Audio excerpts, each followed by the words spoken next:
I would like to thank developer Invader Studios and publisher Destructive Creations for this free review copy of Daymare 1998.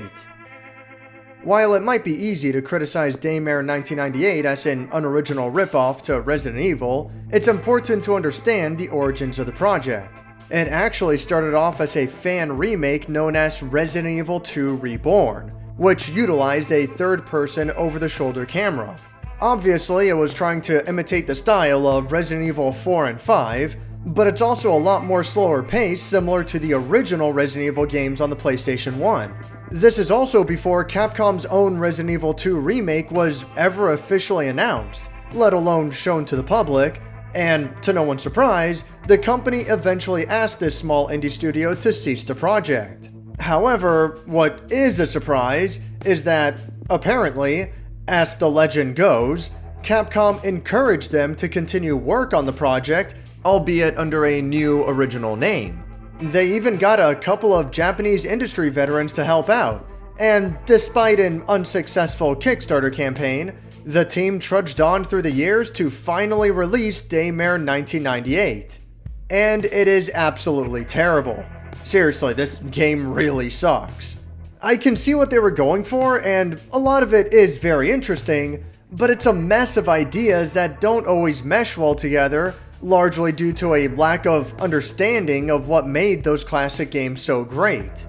It hurts for me to say that because it's very clear that these guys have a lot of passion for their inspiration and they want to do it right. I can tell that they're trying, but they lack the experience, expertise, and skill set to tackle such an ambitious project. What we have is a direct-to-video, bootleg style of Resident Evil 2 Remake, complete with janky production and hilariously awful voice acting. Sandman, do you copy? I found West's body. Looks like he was shot to death. No sign of Krychek yet. Can you hear me? Can you hear me? Oh, God damn this cock-sucking storm! The story takes more than a few cues from its direct inspiration. Hexacore has been researching zombies in a high-tech laboratory outside the prying eyes of the public. But when something goes wrong, the elite cleanup crew, Hades, is sent in to investigate, destroy the evidence, and escape with the research samples. However, upon making it out of the facility, a storm causes the helicopter's cargo to come loose and infect the entire city of Keen Sight. There's a lot more to it than that, but I'm trying to keep the summary brief, and some of this stuff doesn't really serve a purpose. For example, one of the main characters suffers from nightmarish hallucinations due to experiments by Hexacore, but none of this stuff goes anywhere. It helps to flesh out the overall world and lore, but they don't do anything with that lore aside from an extremely disappointing ending. The voice acting deserves special mention. It's not as bad as the likes of Winback or Cruz Brothers, but oh boy, they must be trying their best to reach that level. I don't believe what I see. I grew up in this neighborhood. In particular, the voice actor for Sam Walker is insanely bad. They could have at least had him play a side character, but no, you're stuck with him for the whole ride. What the? Why is everybody acting like that? Have they all lost their damn minds? I need to get back to the city to...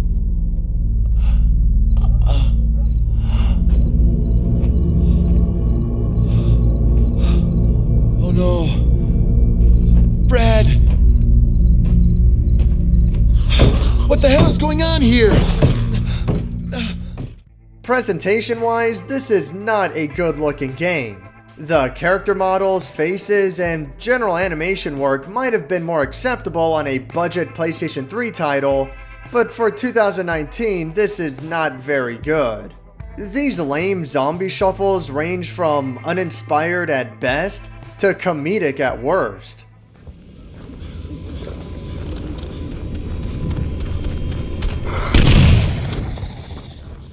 And that's only if everything is functioning as intended.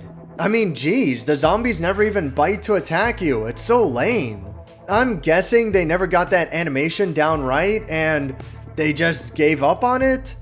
It's probably not fair to compare Daymare to the likes of Resident Evil 2 Remake, but just on its own merits, Daymare is a very stupid looking game.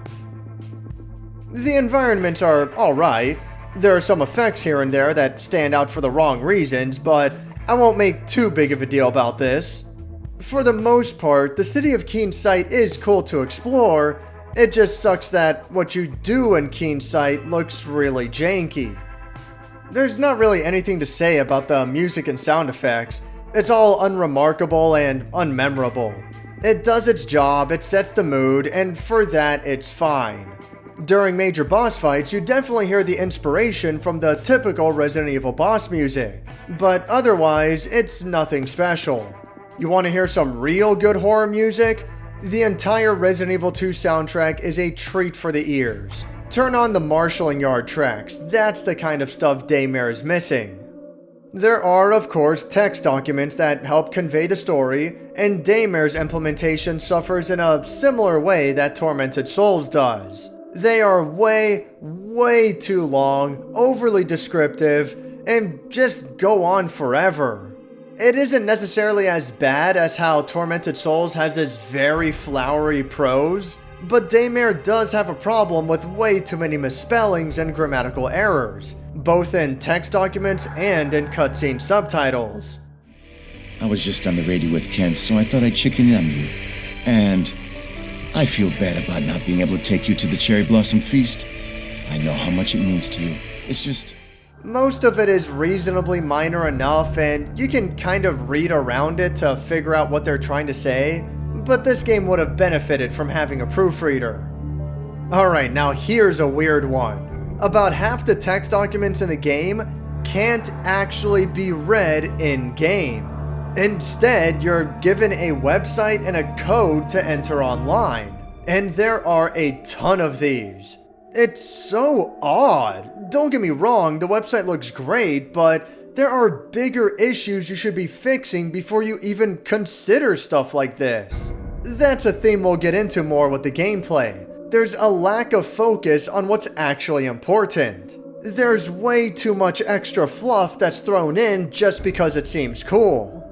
The gameplay is about as bad as the presentation. If you're familiar with Resident Evil 2 Remake, Daymare is along similar lines. Zombies very slowly walk towards the player and need to be put down using a handful of guns and limited ammunition. Standing still helps line up your shot, and shooting for the head is always recommended, but it's not as easy as it sounds. Zombies are also your typical bullet sponge, although, to be fair, it's not nearly as ludicrous as it can be in Resident Evil 2 Remake. That being said, Resident Evil 2 Remake was designed around that aspect on purpose. It's a game where the player often backtracks, so they need to be aware and cautious of what enemies they may have left behind, while also being careful about managing their resources. Daymare rarely has the player deal with that, as it's a much more linear and straightforward game. Otherwise, it is very similar, but the general feeling and impact from the combat is significantly poorer. Zombies don't react to getting shot in the head in a, realistic way, for as dumb as that sounds. But seriously, you can tell, the animations are not convincing. Again, I don't mean to compare a major AAA title to a smaller indie game, but considering how close the two are in style, it's kind of hard not to. The weapon variety is also kind of lacking. For the most part, you only get a pistol, shotgun, and 2 different magnums, one for each character. Daymare does try to up the variety with different ammo types, although the only difference is a bump in attack power, and even then it's hardly a big deal as far as the gameplay goes. Considering how versatile the shotgun is, that'll be your mainstay for rough situations, the pistol for less dangerous moments, and the magnum is reserved for bosses. I suppose it's like traditional Resident Evil in that sense, but they could've and should've done a lot more. The Kickstarter teased the possibility of a bunch of different guns, but you never even get close to that in the final game. The most unique aspect of Daymare is how you manage your ammunition and reload your guns, and here's where things get nuts. First off, the game doesn't pause when you enter your inventory, and navigating your items is extremely sluggish. If you're trying to gun down multiple zombies, you'll run out of ammo sooner than later, and reloading through the menu is a lost cause. That's where magazines come in. You can load up magazines ahead of time and use them mid-fight to quickly reload your gun. It even does some neat things, like one bullet remains in the chamber if you change magazines before emptying all your ammo. Unfortunately, as is the big problem with much of the game, this is merely a neat feature added in, as opposed to the game being balanced around it. What I mean is that it's so rare to ever find yourself in a situation where you need to be aware of your remaining ammo and magazines. You're simply not fighting that many zombies at a time, or the area is open enough to easily run around and avoid them. On top of that, when it does get hairy, just pull out the shotgun. Not only is it powerful and easy to use, it also has the added benefit of not having to worry about magazines, which bypasses the whole mechanic altogether. Sure, it reloads a lot slower, but zombies are also so slow that it never becomes a threat anyway. This is an interesting idea, but because it never becomes a real hindrance for the player or affects the gameplay in any meaningful way, the only thing these magazines do in practice is significantly slow down the pacing by having to constantly micromanage your resources. I know that the older Resident Evil games can be similar in that sense, but at least you don't have to juggle multiple magazines to do it. This really comes to a head near the very end of the game. Two major boss fights feature these ammo containers that infinitely spawn fully loaded magazines, essentially giving the player infinite ammo. It's like they wanted a long-winded boss fight but couldn't figure out how to make it work around the game's magazine system, so they made this clunky workaround instead. It is such a lazy implementation. Not to mention that half the time the boss apparently lost track of me and just sat in a corner by himself until I went to look for him. So yeah, that's another one. The AI pathing in this game is not the greatest. Seriously, it is surprisingly easy for enemies to lose track of you. At least the puzzles are well done, and this is a breath of fresh air after how sadistic Tormented Souls was. The puzzles in Daymare are straightforward and simple, but not so easy that they feel like a waste of time. It strikes a nice balance, and they're actually fun to solve. There's not much to them for the most part, and not a whole lot else for me to say, but it is nice that the puzzles are actually good. Item boxes are here as well to help store and manage your limited inventory, although it's kind of pointless in this game. You have plenty of space in your personal inventory as is, so item boxes don't really do a ton for you. Weapons don't even take up any inventory space, so that's one of the bigger worries that's never an issue, not that there are a lot of weapons in the game anyway. You also don't have that many keys either, and the few that you do get are quickly used up. There's a reason why Resident Evil used item boxes. Your storage space is very limited, and a lot of items in the game are very valuable. Ideally, you would love to carry everything, but that's not an option, and that's part of what makes Resident Evil exciting. In Daymare, you have plenty of space for ammo, healing supplies, and a bunch of empty slots left over, so item boxes aren't a big deal. Man, I haven't even talked about the overdose system. Alright, so get this. If you heal too much too quickly, then your character will overdose on drugs and actually start to take damage instead. I can see this being an interesting failsafe to prevent the player from spamming healing items, but I never once got the overdose meter to reach even 50% throughout the whole game. It simply drops way too fast to ever become a concern. There's also different support items that I think do things like temporarily boost your stamina recovery and improve your character's perception? Whatever that means exactly. Well, I never used any of that and I got through the game just fine.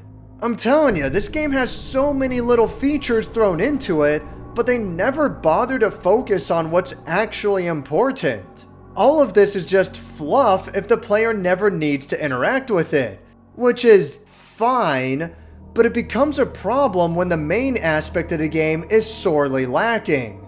I mean, seriously, I played the game on the highest combination of difficulties and I hardly had any issues throughout. I can only imagine how much easier it would be otherwise.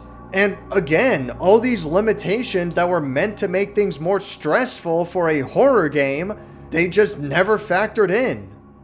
Like I very briefly mentioned earlier, the game features 2 main playable characters throughout the story. You switch between them as the campaign progresses. This might have been cool, but going back and forth between them does little else than break up the pacing of the game. They should have fully committed to having 2 separate scenarios, which is clearly what they were going for as inspired by Resident Evil 1 and 2, and then they could have had a special final chapter that combines the 2 paths. What's offered instead is a very sudden and unsatisfying ending that reflects an incomplete production from an inexperienced developer, which is exactly what this is. I should very briefly mention that there's an additional game mode that, from what I understand, can be likened to Resident Evil's Mercenary side game. Unfortunately, this mode is, strangely, exclusive to the PC version of the game. So, I have no idea how it is. I can't imagine I'm missing much though. Anyway, I know I'm being harsh, but look, don't get me wrong. I commend the effort and they at least kind of have the right idea. And again, it's important to understand that Daymare essentially existed as a proof of concept long before Resident Evil 2 Remake was even announced. And the 2 games ended up launching fairly close to each other. In fact, I wouldn't be too surprised if the developers at Capcom might have been inspired by this fan remake to go for the general style and pacing that they did. So yeah, for a small indie team that was working off of next to nothing, considering that they didn't have much of a template to go off of, they did pretty good. But if you look at the game on its own merits, separated from any excuses or development woes, the game sucks. It really sucks. And it shows that the developers were over ambitious and they didn't really know what they were trying to do. If there's one thing you should take away from the earlier Resident Evil games, especially from Resident Evil 2 and 3, it should be level layout, general map design, enemy placement, and a progression path that encourages the player to backtrack while having a map that loops in on itself. Backtracking in most games might sound lame, but it works in Resident Evil because much of it is designed around resource management and proper planning, neither of which is a concern in Daymare due to the linear levels and plenty of inventory space. Resident Evil was designed to complement its mechanics and everything comes together well. Daymare was designed by throwing a bunch of mechanics on top of it and it doesn't pan out. The core of the game is not up to snuff, and as such, the whole thing suffers for it. I don't mean to be disrespectful when I say this, but it feels like Invader Studios only looked up to Resident Evil for its presentation, without having a strong understanding of what really made its gameplay special. And that's the part that hurts me the most. Thanks for watching my review on Daymare 1998. I really wanted to like it more, but this one is just way too janky for my taste.